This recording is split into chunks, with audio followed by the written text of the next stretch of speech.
What's going on, guys? This is Jake at thatfitfriend.com, and today I'm going to be doing an overview and a first impressions video of the Represent Clothing 247 Arc 2 trainer. So I was turned on to this shoe from folks in my community and I wanted to give them a try. I was a little bit hesitant at first because they do have a higher price point. They cost $195. I'll talk about that in my first impressions, but I was able to find a coupon and knock the price down to about $165-ish. And so highly recommend doing so if you can do similar. So sign up for the email list, find a coupon, whatever you could do to knock the price down if you are dead set on trying this shoe. But I want to go over 5 first thoughts I have with this model. I'll talk about sizing as well. But my first impression with this shoe is that honestly, for the price, they have been a letdown. I think when I think about shoes that cost $150 or more in the training landscape, I'm just going to dive right into it. I think of shoes like the RAD ONE V2, the Reebok Nano X5, the Strike Movement Haze Trainer, the Innovate models. All of those shoes cost around $150 and they perform, I would say, exceptionally well for most things.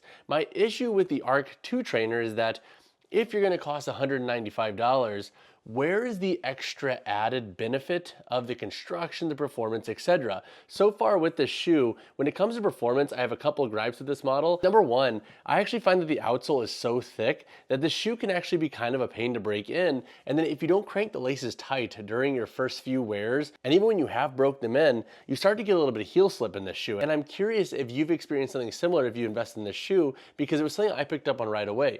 If I'm not training in my shoes and I'm not doing cross training or CrossFit or something where I need to really be locked down, I would rather wear my shoes a little bit more loose just to give my feet a little bit more room to breathe. However, in this shoe, you can't really do that because with this thick rubber, you don't really have a ton of give, and so you end up getting heel slip because when you step, this ends up pulling down the back of the shoe. The other issue I have with this model regarding its performance is the midfoot lacing system feels really interesting. So we have this TPU layer here on the medial and lateral side of the shoe, and this makes the eyelets a little bit harsh and rigid, and I find them to be a little bit off-putting, I think, in the sense of trying to really dial in security of this shoe. So I think there are little things with this model that just kind of make me scratch my head regarding, okay, if it's going to cost more, what are we really getting for that price? On top of that, I do find it a little bit interesting that they say it's a good shoe for lifting and then hybrid workouts, but when you look at this shoe's midsole and its overall feel compared to other cross-training shoes, I would not call this a hybrid focus shoe by any means. You can definitely run short intervals in them, but if you want a true hybrid shoe, there are definitely options out there that are going to be a little bit more forgiving, especially if you're more of a midfoot to heel foot striker in your interval runs. The second first impression that I have with this shoe is the TPU wrap, I feel like also contributes to the stiffness of this model. So you have this TPU wrap that wraps up and goes in this wave-like fashion around the lateral, medial, and heel of the shoe, and then it interjects back here into the forefoot. And I'm curious if folks are gonna like this because to me personally, I kind of understand why it's there to add a little bit of stability laterally, but it kind of feels bulky with this shoe. Also, I don't really love the appearance of it. It just looks a little bit too clunky for me in the sense of having a lot of plastic on the shoe that might not necessarily be needed, in my opinion, for most of the demands that you're going to be using this model for. So that's another feature where I'm curious if other folks are going to resonate with it because thus far I just haven't really enjoyed it that much. The third first impression that I have with this shoe is overall the fit is okay. So you do have a taper up here through the toe box, so this is definitely not going to be the best shoe if you have a 2E comfortably plus width foot and you have a very blocky forefoot. But if you fit into models like the RAD ONE V2, the newer Reebok models, the newer Nike models, you should be okay in this shoe regarding width. The width of the forefoot does have a decent width to it, and the upper volume I think is okay as well for most medium to E to 2E with feet. So that said, for most foot anatomies, this shoe I think does have a decent width to it. But again, if you have an exceptionally wide foot, you might want to pass on this shoe. My fourth first impression here, and I will take it to a more positive lens because I have been very critical of this shoe, and I think it is because of the higher price point. It just makes me a lot more critical with my judgments of certain models for training and whatnot,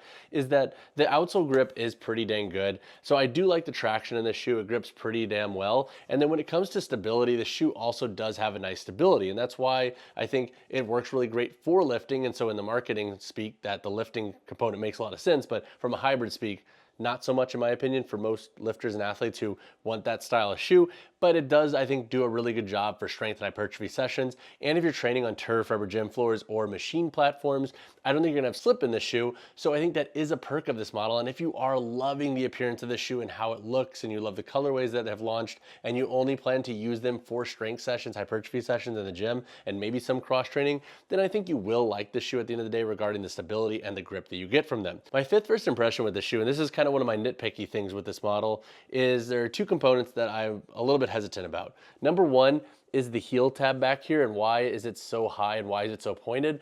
I'm interested to see if it's going to bother folks who have very thick Achilles or very thick ankles that constantly have to battle rub in training shoes. If that is you, you likely know what I'm talking about here. Sometimes I'll pick up on it, but it's not always something that bothers me. But having enough videos up on this channel and talking to enough folks in the community, you start to learn which features can be problematic for certain anatomies. And this is one of those features that I know it will break in over time, but I think from the onset of the shoe and breaking them in, and if you're having that heel slip issue, this would be one of those things that really digs into the back of the foot. So I'm curious why they went so high with this more triangular heel counter or tab back here versus being a little bit more traditional with the boot. Was it just an aesthetics thing? Was it a vibe thing? Or was it a functionality thing? I feel like it was likely more aesthetic than anything else because I don't really see the functionality of it in this context, but that's just my observation thus far. And then up here on the forefoot, something I'm also noticing is with the synthetic overlays, I am curious if they're gonna last, because with materials like this that have these more sharp angles, I think that's when you can run into problems with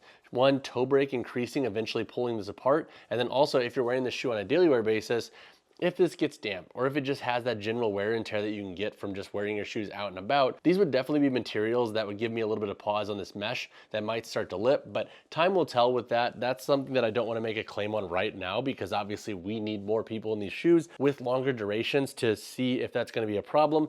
But it is something that I've experienced on prior models that have similar materials. And so that's definitely something I'm gonna be keeping an eye on as I build out my full review in this model. Now, when it comes to sizing, I already kind of talked on this in my third first impression, but if you have a narrow, medium to slightly wider foot width, so think E to double E width foot, you should be safe going true to size in this model. It does have a bit of arch, but honestly, it's not super aggressive, which I do kind of actually like with this model. So despite having this TPU layer on the medial side, it doesn't feel like it juts into the foot, which I do like. And I like that when it comes to the actual midfoot to the forefoot transition here, it's not wicked aggressive. It just gets a little bit more tapered up here towards the end of the toe box. Overall though, with the R2 trainer, it's been interesting. I had higher hopes for this model after I finally was convinced to buy them for the price point that they're at, but I feel like thus far in the gym, and for what I was expecting, they have been a little bit subpar. Now, if you have worn this shoe, or if you bought them and returned them, let me know in the comments why. Why do you like them? Why did you buy them? Why did you return them? I really want to know your thoughts because the shoe has thrown me through a loop and I'm really interested to see where I land on them after a few more weeks of training. But all I have to say, guys, hope you guys enjoyed this one. A lot of folks have asked about the R2 trainer. It wasn't necessarily on my radar, but I wanted to bump them up in priority because a lot of people have asked. But all I have to say, I'll see you guys in the next one. Drop a like on the video, subscribe to the channel. I will see you guys in the next one.